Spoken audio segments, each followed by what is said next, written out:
পরম প্রেমময় শ্রী শ্রী ঠাকুর আমার পরমারাধ্যা জগৎ জননী শ্রী শ্রী বর্মা, পরম পূজ্যপাদ শ্রী শ্রী বর্দা, পরম পূজ্যপাদ শ্রী শ্রী আচার্য দেবের শ্রীচরণে আমার শতকোটি প্রণাম।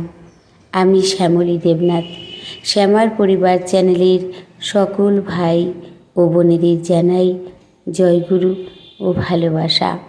আমি শুরু করছি ইষ্ট প্রসঙ্গ আলোচনা।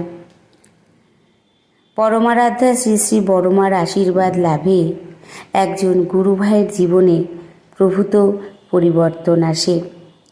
তিনি গোবর্ধন পোড়েল রায়না থানার একজন বিশিষ্ট কর্মী ছিলেন।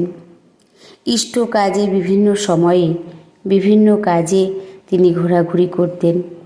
অর্থনৈতিক দিক থেকে তার সাংসারিক অবস্থা ভালো ছিল না।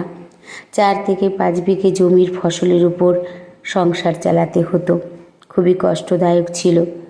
একবার ঠাকুরবাড়ি এসে তার এই আর্থিক অসচ্ছলতার কথা পরমারাধ্যা শ্রী শ্রী বর্মার শ্রীচরণে নিবেদন করেন।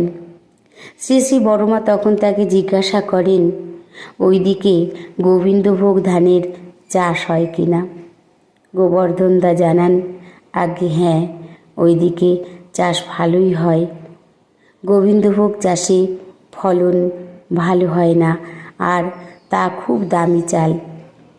শ্রী শ্রী বর্মা তখন তাকে বলেন, তুই গোবিন্দভোগ ধানের চাষ করবি এবং তা থেকে যে চাল হবে তুই সবটাই বিক্রি করে দিবি, আর তোরা যে চালের ভাত খাস সেই পয়সা থেকে তোরা তোদের খাবার চাল সংগ্রহ করবি। প্রথমে গোবর্ধনদা বুঝে উঠতে পারেননি এতে তার কী সুবিধা হবে, কিন্তু শ্রী শ্রী বর্মার আশীর্বাদ পালনে সংকল্পবদ্ধ হয়ে তিনি এই কাজ শুরু করেন। 7 থেকে 8 বছরের মধ্যে তার জমির পরিমাণ 4 গুণ বেড়ে গেল।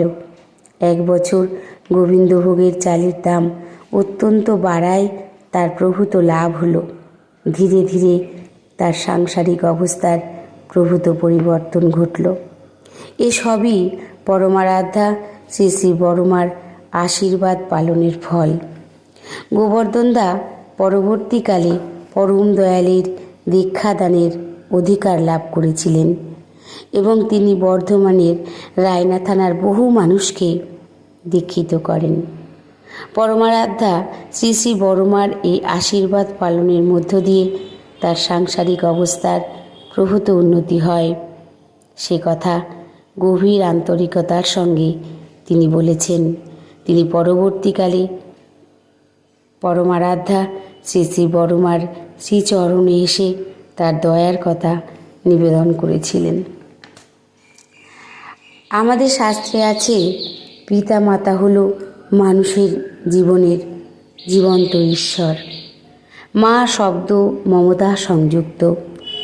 জীবনের সমস্ত আশা ভরসা, রং রস, শব্দ গন্ধ ফিকে হয়ে গিয়ে তা যখন মরুভূমিতে পর্যবসিত হয়, তখন আমাদের সচরাচর মায়ের কথা মনে পড়ে।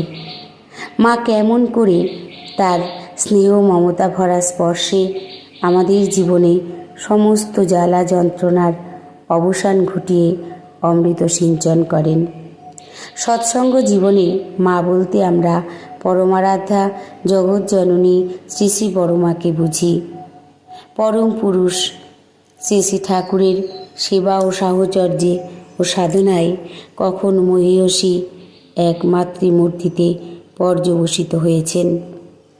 বিবাহিত জীবনের প্রথম থেকে আরম্ভ করে শেষ সময় পর্যন্ত তিনি ছিলেন নববধূর মতো অবগুণ্ঠিতা ও সলজ্জ।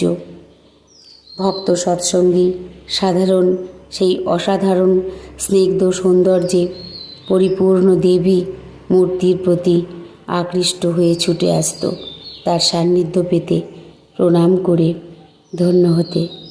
স্মিত হাস্যে জননী তাদের অভিনন্দিত করতেন। কৃতার্থ হতো তারা, তৃপ্ত হতো পরিপূর্ণতায়। সবাই ভালো থাকবেন, সুস্থ থাকবেন।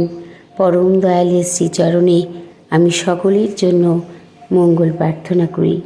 জয় গুরু, বন্দে পুরুষোত্তমম।